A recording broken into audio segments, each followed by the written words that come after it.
Students identify करेंगे इसमें constants क्या है और वेरिएबल्स क्या है। कांस्टेंट जैसा कि आप नाम से जानते हैं कि कांस्टेंट का मतलब है जी मुस्तकिल, एक ऐसी चीज जो कि मुस्तकिल रहे, तब्दील ना हो, वो हमारे पास कांस्टेंट कहलाती है। तो तमाम नंबर जो हैं जैसे 1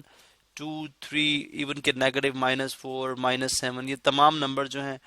ठीक है, ये हमारे पास क्या है कांस्टेंट। इवन के फ्रैक्शन में भी आप नंबर ले लें 5/6 और 7/6,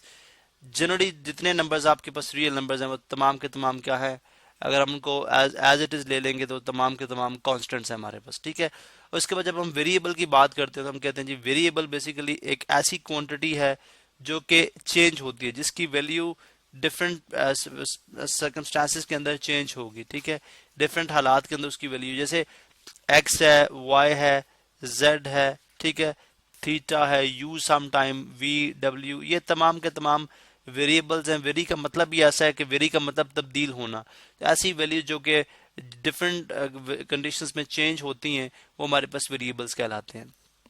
अब अगर हम यहाँ से जो है वो कांस्टेंट और वेरिएबल को आइडेंटिफाई करना चाहते हैं तो हम जानते हैं कि यहाँ पे जो एक्स है, ठीक है, ये एक्स है, ये एक्स है, ये हमारे पास क्या है, ये हमारे पास कांस्टेंट्स हैं, सॉरी ये हमारे पास वेरिएबल्स हैं, बिकॉज एक्स वाई जेड हमारे पास क्या है जी, वेरिएबल्स हैं। इनकी वैल्यू अगर आप देखें तो अगर आप इस इक्वेशन को एक्स की 4 वैल्यू के लिए सॉल्व करना चाहते हैं, यानी एक्स को 4, एक्स जगह 4 रखें इसको सॉल्व करें, इसका आंसर कुछ और आएगा। एक्स जगह 5 रखेंगे इसका जवाब कुछ और आएगा, 6 रखेंगे जवाब कुछ और आएगा, या -4 रखें जवाब कुछ और आएगा, तो इसलिए हमने इसको बोल दिया वेरिएबल है। इसी तरह एक्स वाई जेड अगर आप यहाँ पे देखें, ठीक है, यहाँ पे भी मौजूद है एक्स वाई जेड, तो ये भी क्या है हमारे पास वेरिएबल है, ठीक है। इसी तरह अगर आप यहाँ पे जो नंबर है सिंपल 4, अगर मैं इसके साथ भी x रेज टू पावर 0 लगा दूं, ठीक है, क्योंकि आप जानते हैं कि x की जो है x रेज टू पावर 0 जो होती है वो 1 होती है किसी नंबर के पावर सिवाय 0 के, यानी 0 रेज टू पावर 0 होती है, ये हमारे पास 1 के equal, like that is not equal to 1, ठीक है, सिर्फ आप इतना याद रखें कि 1 के इक्वल नहीं होती। इसके अलावा x की आप यहाँ पे जो भी वैल्यू रखेंगे उसकी पार्ट जब 0 ली जाएगी तो वो आपके पास 1 के इक्वल ही आएगी, ठीक है। इस तरह से अगर हम यहाँ पे x की पावर 0 लिख दें तो x यहाँ पे क्या है, वेरिएबल हुआ। दो के ये वेरिएबल इसके अंदर आप डिफरेंट वैल्यूज इंसर्ट नहीं करा सकते, बिकॉज अब जो भी वैल्यू इंसर्ट कराएंगे उस पे जो 4 है ये चेंज नहीं होगा। इसी तरह 5/6 के साथ भी अगर आप लेट सपोज y की पावर 0 लगाना चाहते हैं तो हम लगा सकते हैं, लेकिन क्योंकि y की पावर 0 जो है वो भी 1 के इक्वल होगी, जैसे कि हमने बात किया सिवाय 0 के बाकी तमाम वैल्यूज के लिए y की पावर 0 1 के इक्वल होगी। इसका मतलब ये हुआ कि ये अगर हम y की कोई भी वैल्यू रख लें तो वो 1 के बराबर आ जाएगी, और इसके बाद 5/6 जो है वो कांस्टेंट है, वो चेंज नहीं होगा, ठीक है। अब इसका मतलब ये हुआ कि x y z जो हमारे पास वेरिएबल्स थे, और यहाँ पे एंड पे देखें ये 2 है, चूंकि x वेरिएबल चल रहा है तो यहाँ पे मैं x की पावर 0 लिख दूं।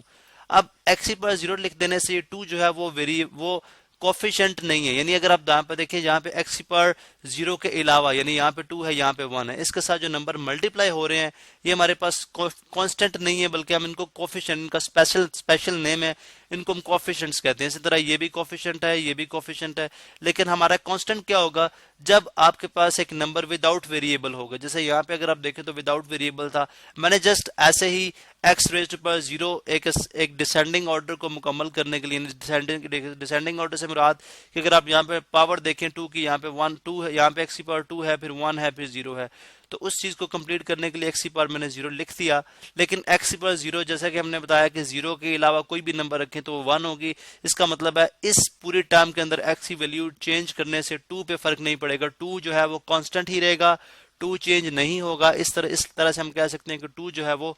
कांस्टेंट है, 2 जो है वो एक कांस्टेंट है। इसी तरह से 7 को देखें, एक्स वाई जेड चल रहा है, आप एक्स की वैल्यू भी 0 कर दें, वाई की भी 0 कर दें, जेड की भी 0 कर दें, सिवाय एक्स वाई जेड 0 ना हो बाकी तमाम वैल्यूज के लिए जो है ये 1 के इक्वल हो जाएगा और 7 पे कोई इफेक्ट नहीं पड़ेगा। तो लिहाजा प्रूव हुआ कि 7 भी एक हमारे पास कांस्टेंट है। इसी तरह 4 एक कांस्टेंट है, ठीक है, 4 एक कांस्टेंट है। इसी तरह से 5/6 एक कांस्टेंट है हमारे पास। तो एक इक्वेशन के एक अलजेब्रिक एक्सप्रेशन के अंदर, यानी जिसके अंदर X Y Z variables constants use होते हैं और विद प्लस और माइनस साइन इस्तेमाल होते हैं, वो अलजेब्रिक एक्सप्रेशंस हैं। अलजेब्रिक एक्सप्रेशंस के अंदर अगर आपके पास कोई कांस्टेंट या कोई नंबर है वो अगर किसी वेरिएबल के पास जीरो के साथ आ रहा है तो वो कांस्टेंट कहलाएगा, ठीक है, या उसके साथ कोई भी वेरिएबल मौजूद नहीं है तो वो तब भी कांस्टेंट कहलाएगा। और जितने नंबर आपके पास रियल नंबर में वो सारे कांस्टेंट्स हैं, और जो X Y Z theta U W V जिनकी वैल्यूज चेंज हो सकती हैं वो सारे हमारे पास क्या हैं, वेरिएबल्स हैं।